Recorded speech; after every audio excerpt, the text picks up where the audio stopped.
2026ஆம் ஆண்டு ஆடிப்பெருக்கு ஆகஸ்ட் 3 திங்கள்கிழமை அன்று கொண்டாடப்படுகிறது. நீர்நிலைகளுக்கும் இயற்கைக்கும் நன்றி செலுத்தும் இந்த சுப தினத்தில் புதிய முயற்சிகளை தொடங்குவதும் தங்கம் சொத்துக்கள் வாங்குவதும் பெருக்கம் தரும் என்பது நம்பிக்கை.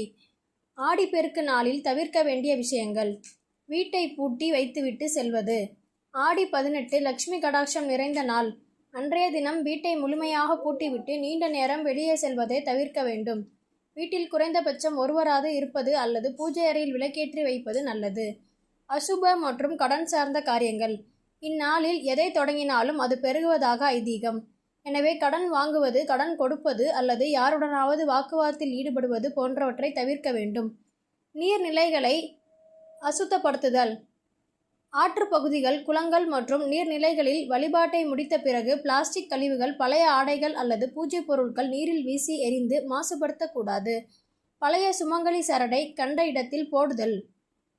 தாலிப்பெருக்கு முடித்து மாற்றப்படும் பழைய மஞ்சள் சரடை கால்களில் படும் இடத்திலோ அல்லது குப்பையிலேயோ போடக்கூடாது. அதை ஓடும் நீரிலோ அல்லது மரத்தின் அடியிலேயோ சமர்ப்பிக்க வேண்டும். மாமிச உணவுகள் மற்றும் எதிர்மறை எண்ணங்கள்: ஆடிப்பெருக்கு முழுமையான இயற்கை மற்றும் இறை வழிபாட்டிற்குரிய நாள் என்பதால் அன்றைய தினம் அசைவ உணவை தவிர்த்து சைவ உணவை உட்கொள்வது சிறப்பு. மனதில் பொறாமை, கோபம் போன்ற எதிர்மறை எண்ணங்களை வளர்க்காமல் இருப்பது முக்கியம்.